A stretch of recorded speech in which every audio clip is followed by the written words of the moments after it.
Hi students, welcome back. ഇന്ന് നമ്മൾ ഇവിടെ ഡിസ്കസ് ചെയ്യുന്നത് ഒപ്റ്റിക്സ് ആൻഡ് ഒപ്റ്റിക്കൽ ഇൻസ്ട്രുമെന്റ്സ് എന്ന ചാപ്റ്റർ ആണ്. സെക്കൻഡ് ടെക്സ്റ്റിലെ ഫസ്റ്റ് ചാപ്റ്റർ. ഓക്കെ, ഈ ചാപ്റ്ററിൽ നമ്മൾ റിഫ്ലക്ഷൻ, റിഫ്രാക്ഷൻ അങ്ങനെയുള്ള കാര്യങ്ങളെ കുറിച്ചാണ് പഠിക്കുന്നത്. നമ്മൾ കൊച്ചു ക്ലാസ്സിൽ അല്ലെ 10th നമ്മൾ പഠിച്ചിട്ടുള്ളതാണ് റിഫ്ലക്ഷനും റിഫ്രാക്ഷനും ആ കാര്യങ്ങളെല്ലാം. അപ്പൊ നമുക്ക് അതിനെ കുറിച്ച് അല്ലെ ആദ്യം ആ ഇൻട്രൊഡക്ഷൻ എങ്ങനെയാണ് എന്നുള്ള കേസ് ഒന്ന് നോക്കാം. പഠിച്ച കാര്യങ്ങൾ തന്നെയാണ് നമ്മൾ ഡിസ്കസ് ചെയ്യുന്നത്. ഓക്കെ, ഒന്ന് ഓർമ്മ വരുത്താൻ വേണ്ടിയിട്ടുള്ള ക്ലാസ് ആണ്. അപ്പൊ നമുക്ക് പറയേണ്ടത് ആദ്യം ലോസ് ഓഫ് റിഫ്ലക്ഷൻ അല്ലെ, റിഫ്ലക്ഷൻ ആണ്. നമുക്കറിയാം റിഫ്ലക്ഷൻ എന്ന് പറഞ്ഞാൽ എന്താണ്?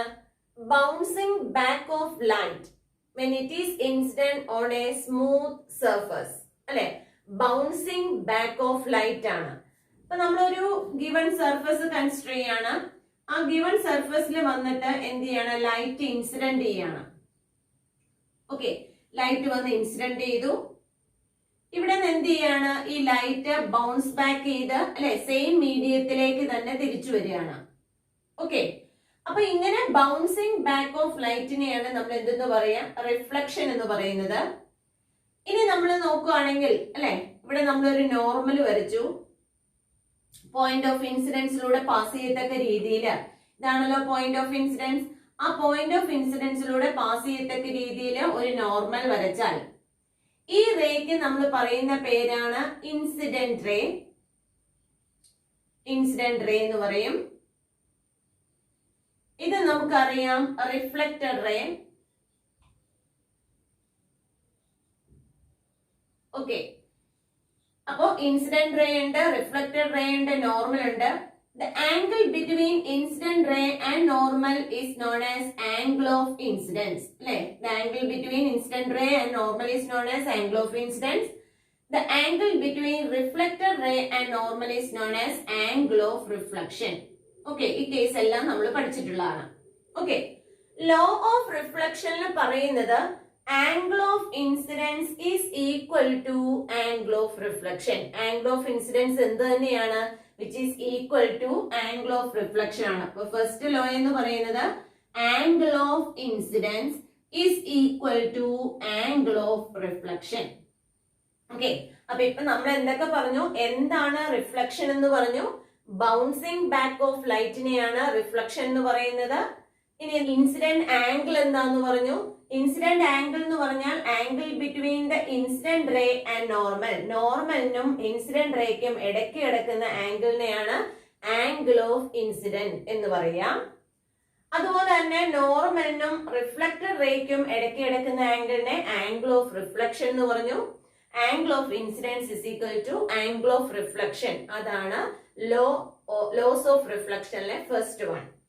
ഓക്കെ ആണല്ലോ. ഇനി നമുക്ക് അറിയേണ്ടത് ഈ ഇൻസിഡന്റ് റേയും റിഫ്ലക്റ്റഡ് റേയും നോർമലും drawn at the point of incidence, ഇതെല്ലാം എങ്ങനെയാണ്? ഒറ്റ പ്ലെയിനിലാണ്. ഓക്കെ, അപ്പൊ സെക്കൻഡ് ലോ എന്ന് പറയുന്നത് എന്താണ്? Incident ray, reflected ray and normal drawn at the point of incidence are lies on the same plane. ഒരേ പ്ലെയിനിലാണ്. അതാണ് സെക്കൻഡ് ലോ എന്ന് പറയാം. അപ്പോ ക്ലിയർ ആണല്ലോ രണ്ടാമത്തെ ലോ എന്താന്നുള്ളത്? Incident ray, reflected ray and normal drawn at the point of incidence are lies on the same plane. അപ്പൊ നമ്മള് ലോ ഓഫ് റിഫ്ലക്ഷൻ എന്താന്ന് അല്ല റിഫ്ലക്ഷൻ എന്താന്ന് പഠിച്ചു, ലോസ് ഓഫ് റിഫ്ലക്ഷൻ എന്താണെന്ന് കണ്ടു. ഓക്കെ ആണല്ലോ. ഓക്കെ, ഇനി നമുക്ക് പോകേണ്ടത് സ്പെറിക്കൽ മിറേഴ്സ്. ഈ ചാപ്റ്ററിൽ നമ്മൾ ത്രൂ ഔട്ട് പഠിക്കുന്ന സ്പെറിക്കൽ മിറേഴ്സ് ഉണ്ട്, ലെൻസ് ഉണ്ട്. ഓക്കെ, അപ്പൊ നമുക്ക് ഫസ്റ്റ് പോകേണ്ടത് മിറേഴ്സിലേക്കാണ്. അപ്പൊ മിറർ എന്താണ്, അതിന്റെ കാര്യങ്ങളെ കുറിച്ചൊന്ന് ഡിസ്കസ് ചെയ്യാം. അപ്പൊ ഇനി നമ്മൾ ഡിസ്കസ് ചെയ്യുന്ന എന്തിനെ കുറിച്ചാണ്? മിററിനെ കുറിച്ചാണ്. മിറർ എന്ന് പറയുമ്പോൾ രണ്ട് ടൈപ്പ് മിറേഴ്സ് ആണ് നമുക്കുള്ളത്. ഏതൊക്കെയാണ്? Concave mirror and convex mirror. Concave mirror ഉണ്ട്, അതുപോലെ തന്നെ കോൺവെക്സ് മിറർ ഉണ്ട്. ഓക്കെ, രണ്ട് ടൈപ്പ് മിറേഴ്സ് ആണ്, concave mirror and convex mirror.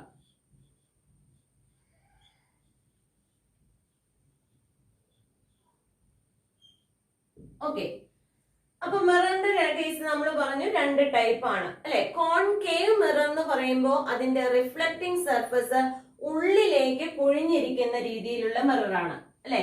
Concave mirror എന്ന് പറയുമ്പോൾ reflecting surface is curved inwards, ഉള്ളിലേക്ക് കുഴിഞ്ഞിരിക്കുന്ന ഇതാണ് എന്തെന്ന് പറയാ, കോൺകേവ് മിറർ എന്ന് പറയാം. ഓക്കെ, അപ്പൊ ഇതാണ് കോൺകേവ് മിറർ. റേ വന്ന് ഇങ്ങനെ ഇൻസിഡന്റ് ചെയ്യുന്നു, ഇൻസിഡന്റ് ചെയ്ത റേ എന്ത് ചെയ്തു, റിഫ്ലക്ട് ചെയ്ത് ഇങ്ങനെ പോരുന്നു. ഓക്കെ, നമ്മള് നോർമല് വരച്ചു. ഓക്കെ, അപ്പോ എന്ത് വരുന്നുണ്ട്, reflecting surface is curved in ആണെങ്കിൽ അത്തരത്തിലുള്ള മിറേഴ്സിനെ നമ്മൾ പറയുന്ന പേരാണ് കോൺകേവ് മിറർ. ഓക്കെ ആണല്ലോ. ഓക്കെ, ഇനി നമുക്ക് കോൺവെക്സ് മിററിനെ ഒന്ന് വരച്ചു നോക്കാം. കോൺവെക്സ് മിറർ എന്ന് പറയുമ്പോൾ reflecting surface is bulged out അല്ലെ. കോൺവെക്സ് ആവുമ്പോൾ റിഫ്ലക്റ്റിംഗ് സർഫസ് എന്ത് ചെയ്യാണ്, പുറത്തേക്ക് തള്ളി നിൽക്കാണ്. ഓക്കെ, ബൾജ്ഡ് ഔട്ട്, പുറത്തേക്ക് തള്ളി നിൽക്കുന്ന രീതിയിലുള്ള മിറേഴ്സിനെയാണ് നമ്മൾ എന്തെന്ന് പറയാം, കോൺവെക്സ് മിറർ എന്ന് പറയാം. കോൺവെക്സ് മിററിന്റെ കേസിൽ ഇൻസിഡന്റ് റേ നമ്മൾ വരച്ചു, റിഫ്ലക്റ്റഡ് റേ നമ്മൾ വരച്ചു. ഇവിടെ നമുക്ക് എന്ത് ചെയ്യാം, നോർമലും കൂടെ വരയ്ക്കാം. ഓക്കെ, അപ്പൊ ഇൻസിഡന്റ് റേ ആയി അല്ലെ, ഇൻസിഡന്റ് റേ, ഇത് റിഫ്ലക്റ്റഡ് റേ ആയി. അപ്പോ എന്ത് വരുന്നുണ്ട്, നോർമൽ നമ്മൾ വരച്ചു. അപ്പൊ രണ്ട് ടൈപ്പ് മിറേഴ്സിനെ കുറിച്ചും പഠിച്ചല്ലോ. ഏതൊക്കെയാണ്, concave mirror and convex mirror. Concave മിററിൽ reflecting surface is curved inwards. Convex mirror എന്ന് പറയുമ്പോൾ reflecting surface is curved outwards. Okay, അപ്പൊ ഇനി നമുക്ക് മിറേഴ്സിനെ കുറിച്ച് ഡീറ്റെയിൽഡ് ആയിട്ടൊന്ന് നോക്കാം. അപ്പൊ നമ്മൾ പഠിക്കുന്നതിന് വേണ്ടിയിട്ട് കൂടുതലായിട്ട് മിറേഴ്സിൽ കൺസിഡർ ചെയ്യുന്നത് കോൺകേവ് മിറേഴ്സ് ആണ്. അപ്പൊ നമ്മൾ കോൺകേവ് മിറർ, കോൺവെക്സ് മിററും ഇമ്പോർട്ടന്റ് തന്നെയാണ്, പക്ഷെ നമ്മൾ പറയുന്ന കാര്യങ്ങളൊക്കെ കോൺകേവ് മിറർ വെച്ചിട്ടാണ് പറയാം. അപ്പൊ നമ്മൾ പറഞ്ഞു reflecting surface is curved inwards ആണ്, ഉള്ളിലേക്ക് തിരിഞ്ഞിരിക്കുന്നതാണ് എന്തെന്ന് പറയാ, നമ്മുടെ കോൺകേവ് മിറർ. ഇതിനെ കോൺകേവ് മിററിന്റെ ഈ പോർഷനെ നമ്മൾ പറയുന്ന പേര്, നമുക്ക് വേണമെങ്കിൽ എ ബി എന്ന് മാർക്ക് ചെയ്യാം. എ ബി എന്ന് നമ്മൾ പറയുന്ന പേരാണ് അപ്പേർച്ചർ എന്ന് പറയും. നിങ്ങൾ പഠിച്ചിട്ടുള്ളതാണ്, ജസ്റ്റ് ഒന്ന് ഓർമ്മിപ്പിക്കാൻ വേണ്ടി പറഞ്ഞു എന്നേ ഉള്ളൂ. എ ബി എന്ന് പറയുന്നത് എന്താണ്, അപ്പേർച്ചർ ആണ്. ഈ അപ്പേർച്ചറിന്റെ സെന്ററിന് നമ്മൾ പറയുന്ന പേരാണ് പോൾ. ഓക്കെ, അപ്പേർച്ചറിന്റെ സെന്റർ എന്താണ്, സെന്റർ പറയുന്നത് പോൾ എന്നാണ് സെന്ററിന് പറയാം. ഓക്കെ, പി എന്ന് പറയുന്നത് പോളാണ്, എ ബി എന്ന് പറയുന്നത് അപ്പേർച്ചർ. ഓക്കെ, എല്ലാം നോട്ട് ചെയ്യാം. ഇനി എന്ത് ചെയ്യാണ്, the line which is passing through the pole, പോളിൽ കൂടെ പാസ് ചെയ്യുന്ന ഈ ലൈനിനെ അല്ലെ, അതിനെ നമ്മൾ പറയുന്ന പേരാണ് പ്രിൻസിപ്പൽ ആക്സിസ് എന്ന് പറയും. Okay, the line which is passing through the pole is known as എന്ത് വരുന്നുണ്ട്, പ്രിൻസിപ്പൽ ആക്സിസ്. അതിന് ഒരു പോയിന്റും കൂടി ഉണ്ട്, നമുക്ക് അറിയാവുന്നതാണ്. എന്താണ് ഈ മിറർ എന്ന് പറയുന്നത് അല്ലെ, ഈ മിറർ നമ്മളൊരു കർവ്ഡ് സർഫസിൽ നിന്ന് അല്ലെങ്കിൽ സർക്കുലർ ആയിട്ടുള്ള ഒരു ഷേപ്പിൽ നിന്ന് കട്ട് ചെയ്തിരിക്കുന്ന ചെറിയൊരു പോർഷൻ ആണ് ആണല്ലോ. അപ്പൊ ഈ സർക്കുലർ പോർഷന് അവിടെ എന്തുണ്ടായിരിക്കും, ഒരു സെന്റർ ഉണ്ടാവും ആണല്ലോ. ആ സെന്ററിനെ നമ്മൾ പറയുന്ന പേരെന്താണ്, സെന്റർ ഓഫ് കർവേച്ചർ. ഓക്കെ, നമുക്ക് ഒ അല്ലെങ്കിൽ സി എന്ന് പറയുന്ന ലെറ്റർ വെച്ചിട്ടാണ് നമ്മൾ റെപ്രസെന്റ് ചെയ്യുക. ഇതിന് എന്തെന്നാ പറയാ, സെന്റർ ഓഫ് കർവേച്ചർ. കർവേച്ചറിന്റെ സെന്റർ ആണ്. The line which is passing through the centre of curvature and pole, centre of കർവേച്ചറിലൂടെയും പോളിലൂടെയും കടന്നു പോകുന്ന ആ ലൈനിന് നമ്മൾ പറയുന്ന പേരാണ് പ്രിൻസിപ്പൽ ആക്സിസ്. ഓക്കെ ആണല്ലോ. ഇനി the distance between the centre of curvature and the pole is known as radius of curvature. Centre of കർവേച്ചറിനും പോളിനും ഇടയ്ക്കുള്ള ആ ഡിസ്റ്റൻസിന് നമ്മൾ പറയുന്ന പേരാണ് റേഡിയസ് ഓഫ് കർവേച്ചർ. ഇപ്പൊ മനസ്സിലായല്ലോ എന്തൊക്കെയാണെന്നുള്ളത്. അപ്പേർച്ചർ പറഞ്ഞു, A B is the aperture. P എന്ന് പറയുന്നത് പോൾ ആണ്, അപ്പേർച്ചറിന്റെ സെന്റർ ആണെന്ന് പറയാം, പോൾ എന്ന് പറയുന്നു. ഇനി നമുക്ക് എന്തെന്ന് പറയാം, ഈ മിറർ കട്ട് ചെയ്തിരിക്കുന്നത് ഒരു സർക്കുലർ പോർഷനിൽ നിന്നാണ്. ആ സർക്കിളിന്റെ സെന്റർ ആണ് എന്ന് പറയാം സെന്റർ ഓഫ് കർവേച്ചർ എന്ന് പറയുന്നത്. ഇനി ആ സെന്റർ ഓഫ് കർവേച്ചറിൽ നിന്ന് പോൾ വരെയുള്ള ഡിസ്റ്റൻസിനെ നമ്മൾ എന്തെന്ന് വിളിക്കും, റേഡിയസ് ഓഫ് കർവേച്ചർ എന്ന് വിളിക്കും. ഓക്കെ, അപ്പൊ നമുക്ക് ഇതിനകത്ത് പറയാവുന്ന കാര്യങ്ങളായി. ഇനി നമ്മൾ എന്ത് ചെയ്യാണ്, parallel rays allowed to incident on the mirror അല്ലെ, മിററിലേക്ക് പാരലൽ റേസിനെ ഇൻസിഡന്റ് ചെയ്യാനായിട്ട് അനുവദിക്കുകയാണ്. ഓക്കെ, ഇങ്ങനെ പാരലൽ റേസ് ഈ മിററിൽ വന്ന് ഇൻസിഡന്റ് ചെയ്താൽ, ഓക്കെ, മിററിൽ വന്ന് ഇൻസിഡന്റ് ചെയ്യുന്നു. അങ്ങനെ ഇൻസിഡന്റ് ചെയ്യുന്ന ഈ പാരലൽ റേസ് എന്താ ചെയ്യാ, ഇൻസിഡന്റ് ചെയ്ത് കഴിഞ്ഞാൽ അല്ല റിഫ്ലക്ട് ബാക്ക് ചെയ്യും. അങ്ങനെ റിഫ്ലക്ട് ബാക്ക് ചെയ്യുമ്പോൾ അത് പാസ് ചെയ്യുന്ന പോയിന്റ് അല്ലെ, ഇങ്ങനെ റിഫ്ലക്ട് ബാക്ക് ചെയ്തു പോയി. അങ്ങനെ റിഫ്ലക്ട് ബാക്ക് ചെയ്യുമ്പോൾ അത് എന്ത് ചെയ്യുന്നുണ്ട്, ഒരു പോയിന്റിൽ വന്ന് എന്ത് ചെയ്യുന്നുണ്ട്, മീറ്റ് ചെയ്യുന്നു. ആ പോയിന്റിനെ നമ്മൾ പറയുന്ന പേരാണ് ഫോക്കസ് എന്ന് പറയും. Okay, parallel rays after reflection from the mirror passing അല്ലെങ്കിൽ കൺവേഴ്സ് ടു എ പോയിന്റ്.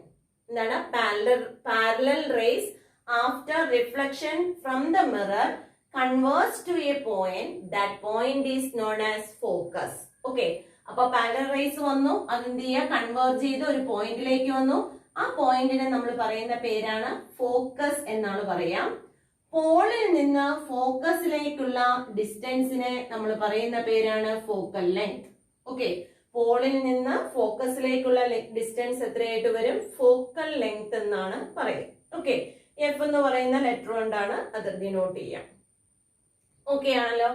അപ്പൊ എന്തൊക്കെയായി അല്ലെ, ഫോക്കൽ ലെങ്ത് ആയി, റേഡിയസ് ഓഫ് കർവേച്ചർ ആയി, പോളായി, സെന്റർ ഓഫ് കർവേച്ചർ ആയി, അങ്ങനെയുള്ള കാര്യങ്ങളെല്ലാം നമ്മൾ പഠിച്ചു കഴിഞ്ഞു. ഓക്കെ, ഇനി നമുക്ക് എന്ത് ചെയ്യാം, സൈൻ കൺവെൻഷൻ എങ്ങനെയാണ് അപ്ലൈ ചെയ്യാന്നുള്ള കേസും കൂടെ നോക്കാം. സൈൻ കൺവെൻഷൻ അപ്ലൈ ചെയ്യുന്നതിന് വേണ്ടിയിട്ട് നമ്മൾ ഇതുപോലെ തന്നെ വീണ്ടും ഒരു കോൺകേവ് മിററിനെ തന്നെ കൺസിഡർ ചെയ്യുന്നു. ഒരു പ്രിൻസിപ്പൽ ആക്സിസ് നമ്മൾ വരയ്ക്കുന്നു, പോൾ വരച്ചു അല്ലെ. അപ്പൊ ഇനി നോക്കാം, നമുക്ക് ഫസ്റ്റ് സൈൻ കൺവെൻഷനിൽ പറയാനുള്ളത് all the distances are measured from the pole. എല്ലാ ഡിസ്റ്റൻസും മെഷർ ചെയ്യുന്നത് എവിടെ നിന്നാണ്, പോളിൽ നിന്നാണ് മെഷർ ചെയ്യുക. All the distance are measured from the pole. പോളിൽ നിന്നാണ് എല്ലാ ഡിസ്റ്റൻസും മെഷർ ചെയ്യുക. അപ്പൊ ഫസ്റ്റ് വൺ മനസ്സിലായല്ലോ, ഡിസ്റ്റൻസ് മെഷർ ചെയ്യുന്നത് പോളിൽ നിന്നാണ്. ഓക്കെ, ഇനി രണ്ടാമത് നമ്മൾ പറയുന്നത് ഈ പ്രിൻസിപ്പൽ ആക്സിസിന് മേളിലേക്ക് വരയ്ക്കുന്ന ഹൈറ്റ്സ് എല്ലാം അതെല്ലാം പോസിറ്റീവ് ആയിട്ടാണ് നമ്മൾ എടുക്കുക. അപ്പൊ നമ്മൾ ഇവിടെ ഒരു ഹൈറ്റ് എടുത്തിട്ടുണ്ട്, ഒബ്ജക്റ്റ് ഇതാണെന്ന് വിചാരിക്കാം. അപ്പൊ height of the object HO എന്ന് റെപ്രസെന്റ് ചെയ്യാം. അതെങ്ങനെയാണ്, പോസിറ്റീവ് ആണ്. All the distance measured above the principal axis is taken as positive. അങ്ങനെയാണെങ്കിൽ all the distance measured below the principal axis അല്ലെ, താഴേക്കുള്ള ഇതെല്ലാം എന്തുവരും, ഡിസ്റ്റൻസ് മെഷേർഡ് ബിലോ അല്ലെ, എന്തായിട്ട് എടുക്കാം, ഇത് ഇമേജ് ആണെന്ന് ഇരിക്കട്ടെ, ഇത് അപ്പോഴെന്തായിരിക്കും, നെഗറ്റീവ്. അപ്പൊ മേളിലേക്കുള്ള ഡിസ്റ്റൻസ് മെഷർമെന്റ് എല്ലാം പോസിറ്റീവ് ആണ്, താഴേക്കുള്ളതെല്ലാം എന്തായിട്ടിരിക്കും, നെഗറ്റീവ് ആയിട്ട് എടുക്കും. ഇനി ഈ ഒബ്ജക്റ്റിൽ നിന്ന് അല്ലെ, ഒബ്ജക്റ്റിൽ നിന്ന് റേസ് എങ്ങോട്ടാണ് ഇൻസിഡന്റ് ചെയ്യുന്നത്, ഈ ഡയറക്ഷനിലാണ് ഇൻസിഡന്റ് ചെയ്യുക ആണല്ലോ. അപ്പോ ദ ഡിറക്ഷൻ ഓഫ് ഇൻസിഡന്റ് റേയുടെ ഡയറക്ഷൻ ഉള്ളതിനെല്ലാം പോസിറ്റീവ് ആയിട്ടാണ് നമ്മൾ കൺസിഡർ ചെയ്യുക. Distance measured in the direction of incident ray അല്ലെ, distance measured in the direction of incident ray. Incident റേയുടെ ഡയറക്ഷനിൽ എടുക്കുന്ന ഡിസ്റ്റൻസ് എല്ലാം എന്തായിരിക്കും, പോസിറ്റീവ് ആണ്. Distance measured opposite to the incident ray, incident റേയുടെ ഡയറക്ഷൻ ഇതാണ്. അപ്പൊ ഈ ഡിസ്റ്റൻസ് എന്താണ്, just opposite to the incident ray ആണ്. That is taken as negative. Okay, distance measured in the direction of incident ray is taken as positive. Distance measured just opposite to the incident ray is taken as negative. Okay, അപ്പൊ ആ കേസും കൂടെ ഓർത്തിരിക്കാം. അപ്പൊ എത്ര points ഉണ്ട്, all the distances are measured from the pole, അതാണ് ആദ്യം പറഞ്ഞിരുന്നത്. സെക്കൻഡ് പറഞ്ഞിട്ടുള്ളത് ഏതൊക്കെയാണ്, height measured above the principal axis is taken as positive. ഇനി തേർഡ് വൺ ഏതാണ്, distance measured below the principal axis is taken as negative. അല്ലെ, താഴേക്കുള്ള distance എല്ലാം നെഗറ്റീവ് ആയിട്ടാണ് എടുക്കാം. ഇനി ഫോർത്ത് വൺ ഏതായിരുന്നു, distance measured in the direction of incident ray. Incident റേയുടെ ഡയറക്ഷനുള്ള എല്ലാ ഡിസ്റ്റൻസും എന്തായിരിക്കും, പോസിറ്റീവ് ആണ്. Distance measured just opposite to the incident ray is taken as negative. Okay, fifth point വരെ ഓക്കെ ആണല്ലോ. അപ്പൊ നമ്മൾ പറഞ്ഞ കാര്യങ്ങളെല്ലാം അല്ലെ, നമുക്ക് സൈൻ കൺവെൻഷൻ ഒക്കെ അപ്ലൈ ചെയ്യാനും നമ്മൾ പഠിച്ചു കഴിഞ്ഞു. ക്ലിയർ ആണല്ലോ? ഓക്കെ, അപ്പൊ ഇനി നമുക്ക് ടോപ്പിക്കിലേക്ക് കിടക്കാം. അപ്പൊ നമ്മുടെ ഫസ്റ്റ് പോയിന്റ് എന്ന് പറയുന്ന അല്ലെ, ഇപ്പൊ ഇൻട്രൊഡക്ഷൻ ആണ് നമ്മൾ പറഞ്ഞത്, പഠിച്ചിട്ടുള്ള കാര്യങ്ങളെയൊക്കെ ജസ്റ്റ് ഒന്ന് ഓർമ്മിപ്പിച്ചു എന്നേ ഉള്ളൂ. ഇനി നമുക്ക് നമ്മുടെ ഫസ്റ്റ് ടോപ്പിക് ആയിട്ട് വരുന്നത് relation connecting radius of curvature and focal length അല്ലെ. റേഡിയസ് ഓഫ് കർവേച്ചറും ഫോക്കൽ ലെങ്തും തമ്മിലുള്ള റിലേഷൻ ആണ് നമുക്ക് വേണ്ടത്. ഓക്കെ, അതും ചെറിയ ക്ലാസ്സിൽ ഇക്വേഷൻ ആയിട്ട് മാത്രം നമ്മൾ പഠിച്ചിട്ടുള്ളതാണ്. അതെങ്ങനെയാണ് ഡിറൈവ് ചെയ്തെന്നുള്ളതാണ് ഇന്ന് നമ്മൾ പഠിക്കാൻ. അപ്പൊ അതിന് വേണ്ടിയിട്ട് ഞാൻ കൺസിഡർ ചെയ്യുന്നത് ഇത് സെന്റർ ഓഫ് കർവേച്ചർ ആണ്. നമുക്ക് എടുക്കാം centre of curvature. Okay, parallel rays ഈ കോൺകേവ് മിററിലേക്ക് വന്ന് ഇൻസിഡന്റ് ചെയ്യാണ്. Parallel rays is allowed to incident on the concave mirror. Okay, after reflection നമുക്കറിയാം ഈ റേസ് ഏതിൽ കൂടിയാണ് പാസ് ചെയ്യുന്നത്, ഫോക്കസിലൂടെ പാസ് ചെയ്യുമെന്നുള്ള കേസും നമുക്ക് അറിയാവുന്നതാണ്. Okay, after reflection this incident ray അല്ലെ, ആഫ്റ്റർ റിഫ്ലക്ഷൻ ആ reflected ray that is passing through the ഫോക്കസിലൂടെ പാസ് ചെയ്തു. ഓക്കെ, ഇനി നമുക്ക് ഇവിടെ വരയ്ക്കാം. എന്ത് ചെയ്യും, ഒരു നോർമൽ വരയ്ക്കാം. ഇത് ഇൻസിഡന്റ് റേ ആയി അല്ലെ, ഇൻസിഡന്റ് റേ ആണ്. ഇത് ഇൻസിഡന്റ് റേ ആണ്. ഇത് എന്താ വരും, റിഫ്ലക്റ്റഡ് റേ ആണ്. അപ്പൊ നമ്മൾ എന്ത് ചെയ്യാണ്, ഇവിടെ ഒരു നോർമൽ വരയ്ക്കുകയാണ്. നോർമൽ ഏതിൽ കൂടിയാണ് പാസ് ചെയ്യുള്ളൂ, സെന്ററിലൂടെയാണ് പാസ് ചെയ്യാം അല്ലെ. Normal which is passing through the centre. Normal വരച്ചു, normal which is passing through the centre of curvature എന്ന് പറയാനുള്ള കാരണം നമുക്കറിയാം. ഒരു സർക്കിൾ വരച്ചാൽ സർക്കിളിലെ എവിടെ നോർമൽ വരച്ചാലും ആ നോർമൽ ഏതിൽ കൂടിയേ പാസ് ചെയ്യുള്ളൂ, സെന്ററിലേക്കാണ് അല്ലെ. ഇപ്പൊ ഈ പോയിന്റിൽ ഒരു നോർമൽ വരച്ചാൽ അത് ഏതിൽ കൂടിയേ പാസ് ചെയ്യുള്ളൂ, സെന്ററിലേക്കാണ് എത്തുക. എന്ന് പറയുമ്പോൾ ഇവിടെ എന്തോരു നോർമൽ വരച്ചാൽ ആ നോർമൽ എങ്ങോട്ടേ എത്തുള്ളൂ, സെന്ററിലേക്കാണ് എത്തുള്ളൂ. ഓക്കെ ആണല്ലോ?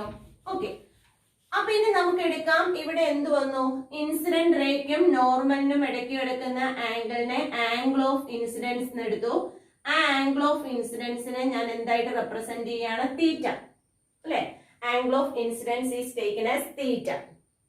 അങ്ങനെയാണെങ്കിൽ according to the law of reflection എനിക്കറിയാം angle of incidence is equal to angle of എന്തുവരും, റിഫ്ലക്ഷൻ ആണ്. ആംഗിൾ ഓഫ് ഇൻസിഡൻസ് തീറ്റ ആണെങ്കിൽ ആംഗിൾ ഓഫ് റിഫ്ലക്ഷനും എന്ത് തന്നെയായിരിക്കും, തീറ്റ തന്നെയാണ്. അപ്പൊ ഇവിടെയും എനിക്ക് എന്തെടുക്കാം, തീറ്റ എന്ന് എടുക്കാം അല്ലെ. അപ്പോ ഈ ആംഗിൾ തീറ്റ ആണെങ്കിൽ ഇവിടെ വരുന്ന ഓൾട്ടർനേറ്റ് ആയിട്ട് വരുന്നതാണല്ലോ. അപ്പൊ this angle is also equal to theta. Okay, അപ്പൊ ആ ആംഗിൾ തീറ്റയാന്ന് മാർക്ക് ചെയ്തു. ഇനി ഈ ടോട്ടൽ ആംഗിൾ എത്രയാണ്, 2 തീറ്റയാണ്. അങ്ങനെയാണെങ്കിൽ ഇവിടെ വരുന്ന ഈ ടോട്ടൽ ആംഗിൾ എത്രയായിട്ട് വരും, 2 തീറ്റ. ആംഗിൾ എടുത്തേക്കണത് മനസ്സിലായല്ലോ. നമുക്കൊരു പാരലൽ ലൈൻ ഉണ്ട്. ഈ പാരലൽ ലൈനിനെ ഇങ്ങനെ ഒരു ലൈൻ കട്ട് ചെയ്യുകയാണെങ്കിൽ ഇവിടെ വരുന്ന ആംഗിളും ഇവിടെ വരുന്ന ആംഗിളും എങ്ങനെയായിരിക്കും, ഈക്വൽ ആയിരിക്കും. ഇത് തീറ്റയാണെങ്കിൽ ഇതും എത്രയായിരിക്കും, തീറ്റ. അപ്പൊ ഇത് തീറ്റയാണെങ്കിൽ ഇവിടെ തീറ്റയായി അല്ലെ. ഇനി നമുക്കറിയാം ഈ ലൈൻ ഉണ്ട്. ഇവിടെ ഈ ലൈനാണ് കട്ട് ചെയ്യുന്നതെങ്കിൽ ഇവിടെ മൊത്തം ആംഗിൾ എത്രയാണ്, 2 തീറ്റയാണ്. അപ്പൊ ഇവിടെ എത്ര വരും, 2 തീറ്റ എന്ന് വരും. ഓക്കെ ആണല്ലോ? ഓക്കെ, അപ്പൊ നമുക്ക് ഇവിടെ ഒരു ട്രയാങ്കിൾ ഫോം ചെയ്യത്തക്ക രീതിയിൽ നമ്മൾ ഇവിടെ നിന്ന് വരച്ചു. ഇതിനെ നമ്മൾ ഡി എന്ന് മാർക്ക് ചെയ്തു. ഓക്കെ, ഇത് എന്ന് വെച്ചിട്ടുണ്ടെങ്കിൽ ഇത് കർവേച്ചർ കുറവായിട്ടുള്ള തിന്നായിട്ടുള്ള ഒരു മിറർ എടുക്കുന്നതെങ്കിൽ അത്ര ഇങ്ങനെ കുഴിവുണ്ടാവില്ല, കുറച്ചും കൂടെ ഫ്ലാറ്റ് ആയിട്ടാണ് ഇരിക്കുക. അപ്പൊ ഏകദേശം ഡിയും പിയും എങ്ങനെയായിരിക്കും, വളരെ നിയർ ആയിട്ടാണ് ഇരിക്കുന്നത്. ഓക്കെ, അപ്പൊ നമ്മൾ വരയ്ക്കുമ്പോൾ ഇത്തിരി ഇതായിട്ട് വരച്ചു എന്നേ ഉള്ളൂ. ഓക്കെ, ഇനി ഇപ്പൊ ഇവിടുന്ന് വാട്ട് അബൌട്ട് ടാൻ തീറ്റ അല്ലെ. ടാൻ തീറ്റ നമുക്കറിയണം. ഈ പോയിന്റ് ഞാൻ എന്നാണെന്നാണല്ലോ മാർക്ക് ചെയ്തിരിക്കുന്ന നോർമൽ. അപ്പൊ ടാൻ തീറ്റ അല്ലെ ഫ്രം ദിസ് ട്രയാങ്കിൾ, ഏത് ട്രയാങ്കിൾ, NCD എന്ന് പറയുന്ന ട്രയാങ്കിളിൽ നിന്ന്, ഫ്രം ദ ട്രയാങ്കിൾ NCD എന്ന് അല്ലെ ട്രയാങ്കിൾ എടുക്കാം. അവിടുന്ന് tan theta is equal to, tan theta എത്രയായിട്ടാ വരിക, tan theta is equal to, okay, ഇതാണ് triangle. Opposite side divided by adjacent side അല്ലെ. ഓപ്പോസിറ്റ് സൈഡ് എന്ന് പറഞ്ഞാൽ ND ആണ് വരുന്നത്, അഡ്ജസന്റ് സൈഡ് എന്ന് പറയുന്നത് CD. അപ്പൊ നമുക്ക് എഴുതാം ND divided by CD. Okay, അതുപോലെ തന്നെ നമുക്ക് എടുക്കാം അഗെയിൻ ഏതാ ട്രയാങ്കിൾ എടുക്കാം NFD അല്ലെ ട്രയാങ്കിൾ NFD എന്നെടുക്കാം NFD എന്ന് പറയുന്ന ട്രയാങ്കിളിൽ നിന്ന് tan 2 theta is equal to tan 2 theta is equal to എങ്ങനെയായിട്ട് വരും opposite side divide by adjacent side ND divide by FD ND divided by FD okay അപ്പൊ tan തീറ്റ നമുക്ക് കിട്ടി tan 2 തീറ്റയും നമുക്ക് കിട്ടി അത്രയും ക്ലിയർ ആണല്ലോ ഓക്കെ വളരെ സിമ്പിൾ ആയിട്ട് നമുക്ക് എഴുതിയെടുക്കാവുന്നതേ ഉള്ളൂ ഓക്കെ ഇനി നമുക്ക് ആ രണ്ട് വാല്യൂസിനെയും തമ്മിലൊന്ന് ഡിവൈഡ് ചെയ്യാം tan 2 theta divided by tan theta എത്രയാണെന്ന് നോക്കാം tan 2 theta divided by tan theta is equal to ND divided by FD അല്ലെ ND divided by FD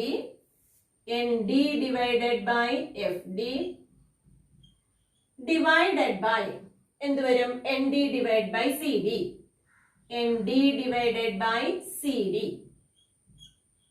okay ND നമ്മൾ എന്ത് ചെയ്തു ക്യാൻസൽ ചെയ്തു അപ്പൊ ഏതാ വരിക CD ഡിവൈഡഡ് ബൈ FD എന്ന് വരും അല്ലെ CD divided by FD reciprocal എടുത്ത് മൾട്ടിപ്ലൈ ചെയ്താൽ മതിയല്ലോ ഡിവിഷൻ വരുമ്പോ ഓക്കെ അപ്പൊ tan 2 theta divide by tan theta എന്ന് പറയുന്നത് അല്ലെ tan 2 theta divided by tan theta എന്ന് പറയുന്നത് എത്രയായിട്ട് എടുക്കാം tan theta is equal to എത്ര വരും CD ഡിവൈഡഡ് ബൈ FD ആയിട്ട് എഴുതി ക്ലിയർ ആണല്ലോ ഇനി ഞാൻ പറഞ്ഞു വളരെ എന്ത് വരുന്നുണ്ട് തിന്നായിട്ടുള്ള ലെൻസ് ആണ് അപ്പൊ ഇവിടെ വരുന്ന ഈ ആംഗിൾ തീറ്റയും 2 തീറ്റയും എന്ന് പറയുന്ന വളരെ ചെറിയൊരു ആംഗിൾസ് ആണ് അല്ലെ തീറ്റ വളരെ ചെറുതാണെങ്കിൽ നമുക്കറിയാം sine theta is approximated to theta അതുപോലെ തന്നെ ടാൻ തീറ്റയും അപ്രോക്സിമേറ്റഡ് ടു തീറ്റ സൈൻ തീറ്റയും ടാൻ തീറ്റയും എന്തായിരിക്കും തീറ്റയോട് അപ്രോക്സിമേറ്റ് ചെയ്യാം ഓക്കെ അപ്പോ എന്തുവരും ടാൻ 2 തീറ്റ എന്ന് പറയുന്നത് എന്തിന് ഇക്വലന്റ് ആയിരിക്കും 2 തീറ്റയ്ക്ക് ഇക്വലന്റ് ആയിരിക്കും okay if theta is very small theta വളരെ ചെറുതാണെങ്കിൽ tan 2 theta is equal to 2 theta and tan theta is equal to എത്ര വരും തീറ്റ ഈസ് ഈക്വൽ ടു നമുക്ക് എങ്ങനെ എഴുതാം CD divided by FD. Okay അപ്പൊ ഇവിടെ നമുക്ക് തീറ്റ തീറ്റ ക്യാൻസൽ ചെയ്തു ബാക്കി ഇനി എന്ത് വന്നു 2 equal to CD by FD okay അപ്പൊ 2 is equal to CD by FD എന്നുള്ള കേസ് കിട്ടി FD എന്ന് പറയുന്നത് നമുക്കറിയാം ഫോക്കസിലേക്കുള്ള ഡിസ്റ്റൻസ് ആണ് അതിനെ നമുക്ക് ഫോക്കൽ ലെങ്ത് എന്ന് പറയാം CD എന്ന് പറയുന്നത് സെന്ററിലേക്കുള്ള ഡിസ്റ്റൻസ് ആണ് അതിനെ നമുക്ക് എന്തെന്ന് പറയാം റേഡിയസ് ഓഫ് കർവേച്ചർ എന്ന് പറയാം അല്ലെ രണ്ടും ഓക്കെ ആണല്ലോ ഡിസ്റ്റൻസ് മെഷർ ചെയ്യുന്ന പോളിന്റെ സൈഡിൽ നിന്നാണെന്ന് പറഞ്ഞു പോളിന്റെ സൈഡിൽ നിന്ന് ഇൻസിഡന്റ് റേക്ക് ഓപ്പോസിറ്റ് മെഷർ ചെയ്യുന്നതുകൊണ്ട് ഇതിന് നെഗറ്റീവ് ആണ് അതുപോലെ തന്നെ ആറും എങ്ങനെയാണ് നെഗറ്റീവ് ആണ് അല്ലെ രണ്ടും just opposite incident rake opposite ആണ് മെഷർ ചെയ്യാം അപ്പൊ CD is equal to നമുക്കറിയാം -R ആണ് FD is equal to -F ആണ് മൈനസും മൈനസും ക്യാൻസൽ ആയി പോയി അപ്പൊ 2 is equal to നമുക്ക് എങ്ങനെ എഴുതാം R divided by F എന്ന് എഴുതാം അപ്പൊ അവിടെ നിന്ന് എന്ത് എഴുതാം R is equal to എന്തായിട്ട് വരും 2 into F ഓക്കെ അപ്പൊ R is equal to 2F എന്ന് പറഞ്ഞാൽ റേഡിയസ് ഓഫ് കർവേച്ചർ എന്ന് പറയുന്നത് ട്വൈസ് ഓഫ് ഫോക്കൽ ലെങ്ത് ആണ് ഈ ഡിസ്റ്റൻസും ഈ ഡിസ്റ്റൻസിന്റെ ഡബിൾ ആണ് എന്ന് പറയാ radius of curvature okay R is equal to 2F എന്ന് പറയുന്ന ചെറിയ ക്ലാസ് മൂലം നമ്മൾ പഠിച്ചിട്ടുണ്ട് അതിന്റെ ഡെറിവേഷൻ ആണ് നമ്മൾ ഇവിടെ കണ്ടത് ഓക്കെ വളരെ സിമ്പിൾ ആയിട്ടുള്ളതാണ് തീറ്റ കൺസിഡർ ചെയ്യുക 2 തീറ്റ കൺസിഡർ ചെയ്യുക ടാൻ തീറ്റ എടുക്കുക ടാൻ 2 തീറ്റ എടുക്കുക ഇനി തീറ്റ വളരെ ചെറുതായതുകൊണ്ട് എന്തുവരും tan theta is approximated to theta tan 2 theta is approximated to 2 theta എന്നിട്ട് എന്ത് ചെയ്യുക വാല്യൂസിലേക്ക് വരിക ഓക്കെ വളരെ സിമ്പിൾ ടോപ്പിക് ആണ് okay I think these portions are clear for you. If you like this video, please subscribe and enable the bell button. Thank you.